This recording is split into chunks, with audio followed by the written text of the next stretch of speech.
Live from Arlington, Texas, it's AT&T Stadium, home of the Dallas Cowboys. And there's a hole in the roof so God can keep an eye on what the devil is doing. It's time for Supercross coverage on the Big 49.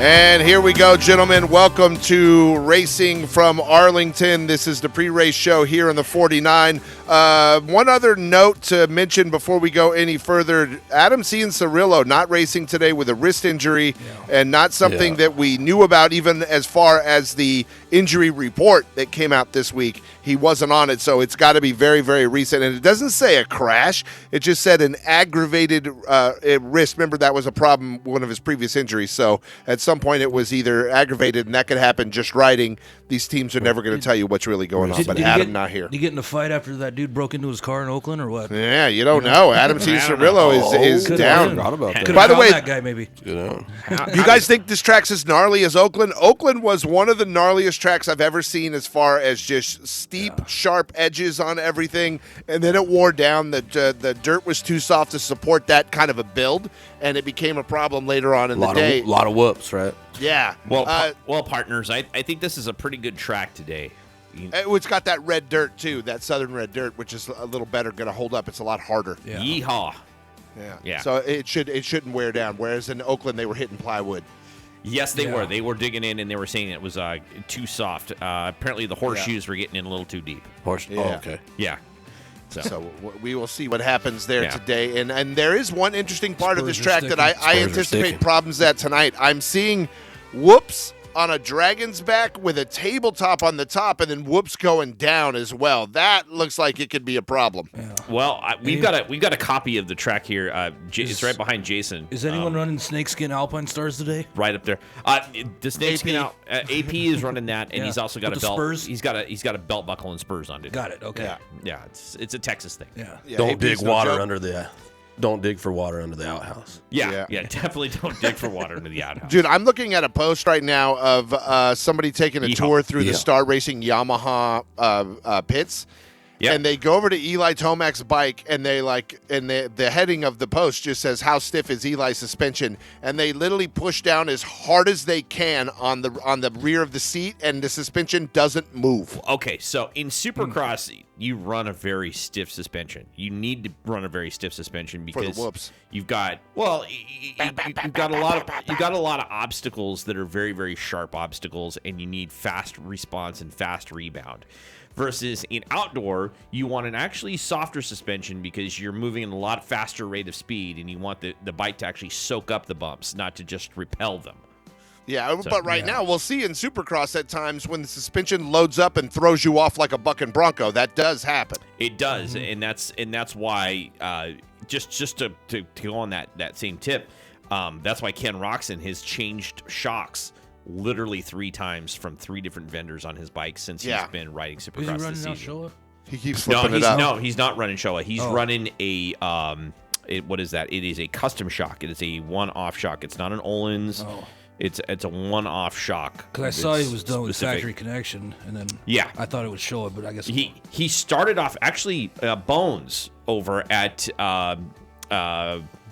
whatchamacallit, Pro Circuit. He was actually running his suspension for a little while. Gotcha. Yeah.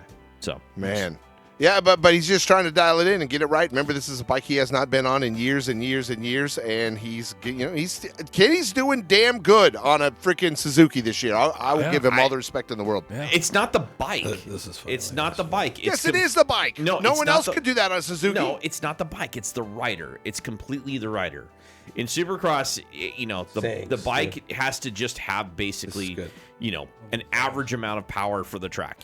Are you saying you put Eli Tomac on a Suzuki, he's as dominant as he is right now in that Star Racing Yamaha? Because you're on crack. Completely. You have been into the Inland Empire methamphetamine. Stretch. That's what you have done. Stretch. I'm not going if you after find the yourself their meth. If you find yourself in a hole, the first thing to do is stop digging. Exactly. Who's in a hole? Moto's in a hole saying that it's the rider, not the bike. On a Suzuki? Come on. Suzuki's a Suzuki, I'm just reading some of man. these, like the Cowboy Sands. Exactly. I'm talking about a bunch of cowboy bashing going on there, Jason. Yeah. No, this is good. He has a whole list of these. There's a list of them. All I'm talking about is the fact that Stretch on a Supercross track, you're talking about a stadium, okay? You don't need all of that power. Every rider that we've ever talked to has said. You also need an electric start. Sometimes you get, sometimes you get got. True. Yeehaw. So that's one of the things about the Supercross tracks that all the riders have ever told us is like, you don't need a tricked out 450. You just need a 450. I agree with that, where they say like a stock bike is damn near as good as one of those factory bikes, but yet it's the factory bikes that always win. This is more it's our also style, the right factory riders that win. The only good reason to ride a bull is to meet a nurse. That is true. Yeah, there you go. I wouldn't get. There's no way I would ever even think of getting on a bull. You couldn't do it for 8 seconds, Stretch? Hell, I wouldn't do it for a second. If they said, "Hey, get on this bull, Stretch, and see if you can ride for a second," because what happens is you get off of it and then it kills you. Hold on. Exactly. What if we would like to see you on a bull? Yeah, you guys would try to tape me to it so I couldn't get off. You ever see that with little kids? You duct tape them to the bull? You know when the little kids, when they strap them to a sheep and they let it go and the little kids are like stuck on it? Dude, they do that with a bull. God. Do that with Stretch. I'll actually give a shout out to Fly right now. I'm actually wearing their black sheep. Oh, yeah. That looks nice. Fuzzy sweater. It's keeping me nice and warm in the SoCal's. Snow. Hey, the Inland Empire. Jason, I saw photos that you put up of snow. Like it's snowing out. If you hurry, you can come get a Talon, Turbo Talon, used one that we have, and you get a free snowman. Stretch. Jason's wearing Stretch long blue jeans, dude. Like I didn't know he owned a pair. Yeah. It's snowing, dude. It's snowing. They're brand new. You know what's weird? Today on the west side, right here at the beach. I mean, I literally can hear the ocean from my house, and there was hail at my house today. There was ice coming down even here, so it was like, whoa. Here's my question, dude. Why is it always snowman, not snow woman? Because the bumps are harder to put up on the chest. Yeah. Because you know why? You can't make a snow vagina, but yet you can put a carrot in that thing or a stick, and you know it's a snowman. Oh, good Lord. I was gonna ask these single guys, dude. We got a couple single guys in here. So. Snow ding dong. Two pine cones and a carrot makes a snowman. Yeah. For the woman, they're like, why is there a hole in that snow person? Oh, well, yeah. It's because it's a snow woman. Oh, okay. That's going to be the next thing they bitch about on the news. Right. And thus we call her an ice queen. Yeah, exactly. An ice queen. She's crazy. Snow bunny. Yeah. I thought I'd ask these single guys in here, see if they knew. Yeah. Yeah. Well, it's I don't know. I don't study snowmen, Jason. I'm it's sorry. the snow vajayjay. That's why it's snow women. There's Frosty, okay? Don't talk about Frosty. It's the snow. It's the snow vajayjay. Okay. Yeah. Oh my God. Wow. By the way, do you do like the 2-finger salute in a snow vajayjay? Or do you do God. That's what I want. You can get it up. So I'm looking at a picture of Justin Parsha wearing a cowboy hat right now. Yeah. Thank you, Stretch. And he is wearing cowboy boots and a cowboy hat, and Aaron Plessinger is standing next to him laughing at him. You know, it's scary when Stretch and I are the ones trying to salvage the station now. Wow. Yeah. We went down the rabbit hole of snowman, snow woman, and it got ugly quick. What's the matter there, partner? Yeah. I'm noticing a lot of guys, they're showing all the dudes doing track walks in cowboy hats. Yeehaw. Yeah, a lot of posers out there because AP is the guy. He's Mr. Cowboy Hat. AP is That's the cool. If they're running spurs on the back of the A-Stars, that's good to them. Sometimes you got to kick them into gear. Yeah. That's what I'm saying. Yeehaw. So it is funny, though, that they are, because I know that Cooper Webb was wearing a cowboy hat. And I know that Aaron Plessinger is wearing a cowboy hat, and I know that Barsha's wearing a cowboy hat. Barsha was in Houston too. The question I have, it's not those three that I'm necessarily worried about. It's is Anderson going to break out and put a cowboy hat on? No. And well, let me finish. Maybe. Is Anderson going to do a cowboy hat? And is Ken Roxon going to do a cowboy hat? God, no. No, if I'm Jason Anderson, I never take my helmet off for fear of someone throwing something at me because everyone hates him. And Kenny Roxon, it's just not his look. Even though, remember, we saw Kenny represent for the German. Remember he had the Lederhosen outfit last year? Yeah. Do you remember that? Yeah. He had a Lederhosen riding gear setup that was funny, but and that was then he got hurt after that. But he's not wearing a cowboy hat. No, got it. No, I didn't know if he would actually pose out and do the whole cowboy hat thing as well. Yeah. So. Yeah, for sure he's not doing that. He's too buttoned up. You think he's too buttoned up? Yeah, you don't have that personality. Okay. Yeah, Kenny's a little, he's got his own vibe, but it is not cowboy vibe. Country always makes me sad, bro. Think about my dog. Yeah. Your dog in the truck you lost? Yeah. If you play country songs in reverse, it's actually happy. Yeah. You get all your stuff Everything back. comes back. You get all your stuff back. I didn't know. Yeah, if you play the country forward or backwards, you get all your stuff back. All right, guys. What do you take of this? Jason Anderson being the #1 qualifier in Dallas today. Here's my opinion on that. I think he's got it tonight. I'm almost going to put him on my #1 because I it's was short tempted. laps, right? So It's my Triple question Crown. is, 10-minute motos. Yeah. 10-minute motos. has you can- everyone done their picks yet? Yep. So Yeah, far? mine are done. Okay. No. Okay. I've just even done my kinda fly by it, KTM but- kid picks already too. I already did my KTM kid pick too because I finally got my secret email. Yeah. Yeah, You got it? I know who I'm looking for today.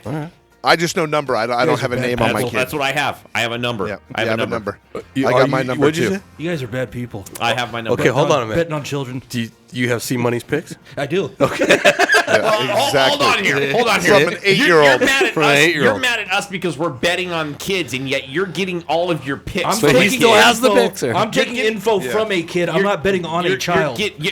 Talk about child labor There's a laws. Yeah, here. you're turning a child into a Yeah, degenerate this is- gambler You're already. turning a child into a I degenerate do have gambler. a debt of Slurpees to owe him now because he's been good the Wow. last 2 weeks. See, there's the Kids problem. have been sugar. fire. There's the a problem sugar there. cane. Yeah, you're actually using a child for child labor versus we are actually just doing it on our own like grown-ups. I just Yeah, like we're having fun betting on children who are out there just having fun. I just like going Exactly. against the Yeah. grain. That's all. Yeah. So I did get my KTM super secret email today, Get some picks in. and that was a Ready. good All right. one. It was a Anytime. good one. I I'm was taking like, 12. Wow. Number 12? Hey, and then what do you guys think is the future of Marvin Musquin now with the announcement? But there were two separate announcements. KTM came out and said Marvin Musquin is done for the season with the wrist injury, and then Marvin came out and said, I'm not done. I'm hoping to be back for the last couple races. Oh, really? He said. I Yeah, didn't know he's that. over in Paris or France right now, and he's recovering because they're not doing surgery on the broken bone. They're going to let it heal. Yeehaw. So it's going to take a while, and he's back home just recovering. But he wants to come back for the end of the season. But they said nope, he's done. Wow. Yeah. What do you guys think of that one? Because that's a lot. To me. I think Roger slammed the door on it. Is what I think. Something happened there. I think Marv is done on a KTM. Period. I don't think I- we see him again. I think Roger slammed the door on it, but don't discount Marv at all. I think that you may see Marv Marv's show great. up on a firepower Honda. Yeah. That's I'd my love prediction. to see it, and then That's he could my race prediction. the World Supercross as well. The 'cause Emperor's they opening do that both. KTM up for Chase next Well, year. he kind of has to, right? Yeah. Well, it's know? my prediction that Marv will show up on a firepower Honda. That's where my prediction Now is. here's, but who goes right now? Well, I guess they don't have. Who's the other 450 rider besides Dean Wilson? Well, Max is the 250. Max is the dude for that's them. He is Nichols. kicking that's ass. that's the well Nichols. No, on firepower. Oh, Yeah, excuse me. firepower. I'm sorry. Yeah. I was thinking So HRC. that's why I said firepower because it makes a lot of sense for him to train with them. Yeah, the international. and he's already got audience, it. too. He's already got his he's already got a place in California. He's already got a place in Florida. So he's bi-coastal as far as that's concerned, and they're based out of Australia. Yeah. So it makes a lot of sense, Because it's a factory team. and it's a Yeah. factory team. It's just in Australia. Yeah. And Marv is. We saw Marv dominate at the freaking Red Bull Rhythm section this year. Marv Yeah. is no joke. He's great at outdoor. No, Marv is an amazing rider. And I don't think his best days are just behind him. I think he still has some good days left. Now That was with the bad rumors to of see him at the Red Bull, though. Like, Second's his going- speed Yeah. there, Oh, you him- know? yeah. Gas. He was dominant at Red Bull. Right? He was But now- dominant but at now Red Bull. look at the rumors of him Chase and Sexton's Roxon coming. both. Him Sexton's going to KTM. and Roxon both were very dominant at Red Bull. Told you But last do year. you run him out? They rode Do you really run him out? Do you run Marvin Musquin out? Because the rumor is, and this is kind of turning into one of those rumors that remember when we heard Eli's going to Yamaha. Eli's going to Yamaha. We heard it all year, and then finally, guess what? In October, they're like, yeah, Eli's going to Yamaha. So is Chase Sexton really going to KTM? And if he goes, is Marvin Musquin the room, or are they cutting AP too? There's some money there. As I said, I don't think that Yamaha, not Yamaha, I don't think that factory HRC Honda is going to take Marv. I really don't. No. I don't I'm think there's saying gonna I'm be an talking about exchange Chase Sexton now heading over. Now that we looks like the writing's on the walls that Marv is probably out at KTM, and how are they going to make room for that Chase Sexton deal if that is real? Honda hasn't thrown dirt on Chase Sexton. The only person that's thrown dirt on Chase Sexton is Ricky Carmichael. Well, Chase Sexton, though, by the way, do you want to be? You're the big dog. You've been waiting all this time for Kenny Roczen to go away. He finally goes away. You're out there having the best season of your life. There's some mistakes, yes. Could you have the red plate? Yes. You're still great. And now, let's bring up freaking Jet Lawrence, the biggest superstar in the sport. Do you want to share the stage with that kid? I don't think he does. Once again, I don't think anybody's really worried about Jet. I mean, Jet will be dominant in 450s, so there's no doubt about that. He's also an already attention seen it grabber, happen. We've already seen it grabber. happen once. You know, he gets all the attention. He's got all the fans. There's going to be a lot of hype on Jet, even though Chase will probably initially be a better rider. Well, once again, Jet will be dominant. He will be a dominant rider. I'm not going to doubt that one bit. What I'm going to say is nobody's going to be afraid of him. I don't think anybody's going to walk away from him and go, well, that's Jet Lawrence. I'm not going to race with him. No, but I don't think I think Chase wanted to be the man. Chase is the man. I think he's got his chance right now. That's the thing is like the units, going from a Honda to KTM or Husky, to me that's a big deal. Yeah, Honda to Yamaha or Honda to Cowie, maybe not. Okay. Yeah. Right? No, I'm with you on that. So I'm being a guy that has opinions on these things. Do you think that KTM and Husky are an inferior team to Honda? It's just a different style to me, I think.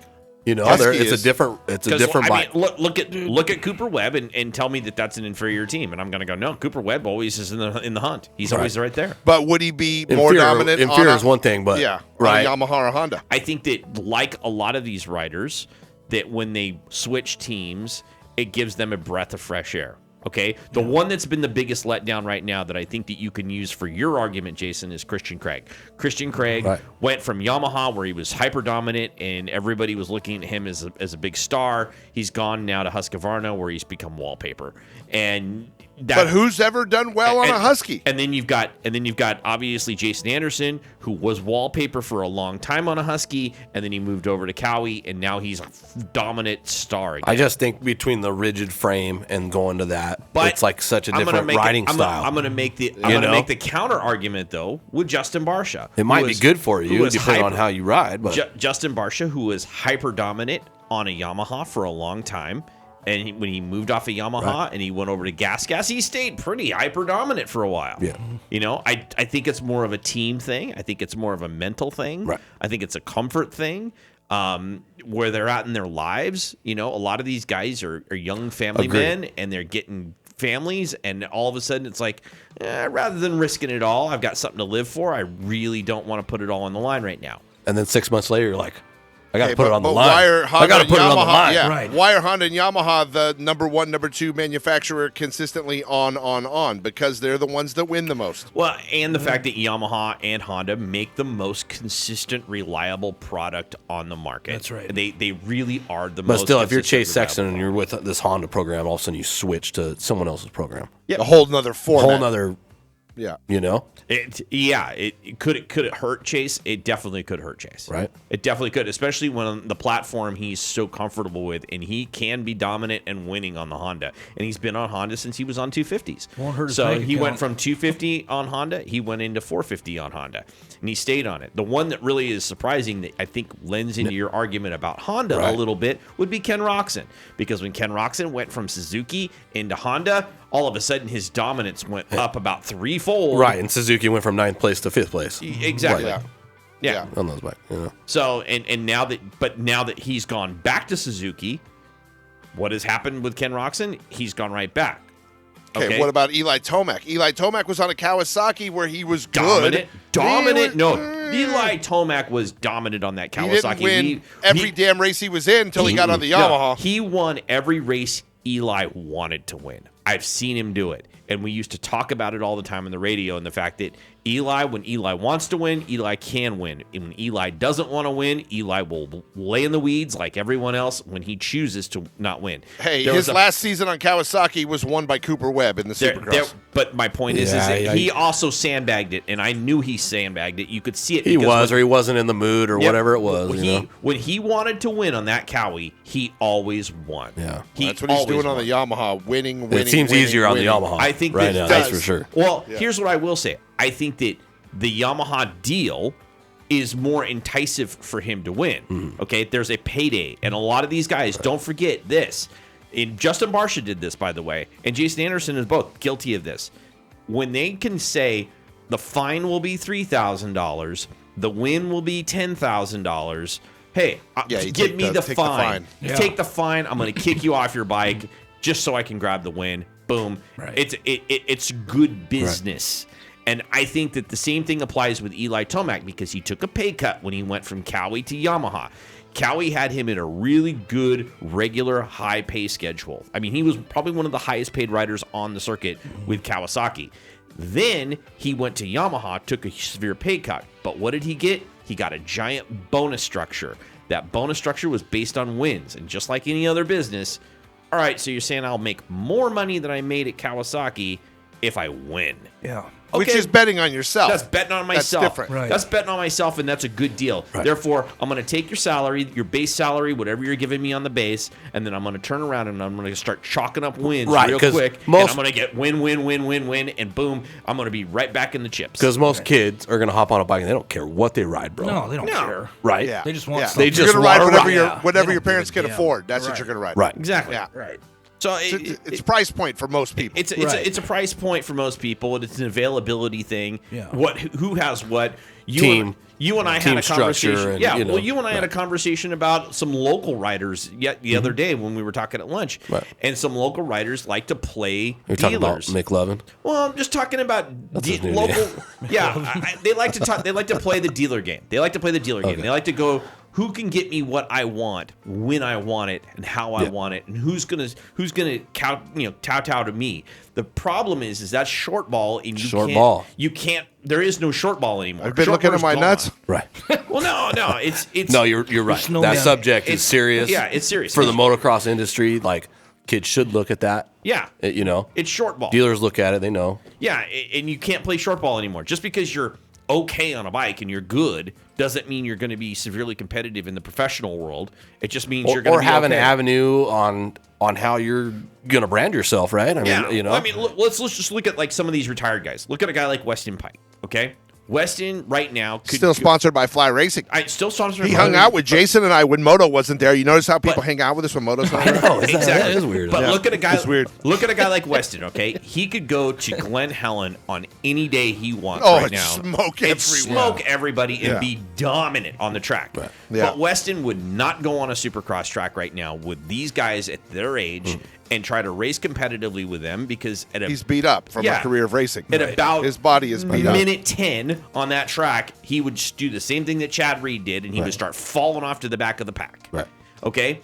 That's the same. Wow, Weston Pike's our friend. I know he is. Talking all the smack about I'm not talking smack. I'm making a point here to say he'll smack. Maybe you could have said someone like Jeff Loop or another friend of ours who is a little he'll smack more chill. Yeah, exactly. I've seen Weston Pike punch somebody in the face, and he punches you. I'm gonna be like, man, saw that coming. I'm making the point. 22 used to be my friend too. Chad Reed. I am making the point. You're making the point of making sure we have no moto friends. In the basement. Oh, gee whiz! All right, how about I put everybody in the basement here? That's what you're gonna have to do because you're running off. All right, there we go. I just put Stretch in the basement. So here's the point. Here's my point. The reality is I'm not digging on any one rider in particular, but what I am saying is that when you're young and you're on that track and you are super competitive, you are a completely different level than a lot of riders that were once at that level that are no longer at that level. And when they get to that level and they're trying to play the RME type, they're doing the adult / grown-up riders. Mm-hmm. And they're going, I'm going to go play the dealer game. I'm going to go to this dealer. I'm going to go, well, I'm so-and-so, and I'm good. Well, I'm so-and-so, I'm good. Well, you were really good. Right. But you're not as good anymore, and you're not as the benefit to me. Yeah. Where are you a benefit to me as a dealer? That's my point. No. All right, you're out of the. I think we have no friends left in Moto, but anyway, that's fine. You know what you should do right now? You should probably talk a lot of smack about Michael Mosman and Derek Kelly and just finish it off. Just throw it down. Just finish it off. Just wipe out the rest of our friends. I'm not going to talk any smack about him. Okay, Andy, that's good. Andy, your cooking sucks. Bag on Andy too. You should rip on Andy. You want to bag on Bebek? Yeah. Want to talk about Straub Yeah. next? You know what? That damn Mike at LBZ. How about that guy? You should go on him next. Yeah, Christine. If Christine wasn't so mean. All right. That kills me to even say. Go ahead, Moto. I'll just shut up then. I will just shut up then and have no opinions on anything and just be a board up. I don't care. You just gotta. I'll put myself in the basement. He's on his You just got an opinion around our friends. Is what you got to do. Wow. Man, people call What'd you me say? the a-hole. What'd you say? This is tough today. What'd you say? He put himself in the basement. Wow. Here's what I know. Let's regroup. Let's regroup. Here's what we got to do. So anyway, Let's play some music, and when we come back, in the meantime, we'll text and call all of our friends and say, just kidding. yeah, so Only joking. And then we'll come back and talk some more moto and get ready for our picks because Let's we're do some coming in picks. Let's do it. to the hour before race time. I'm in the basement. All right, get your picks, basement dweller. Okay.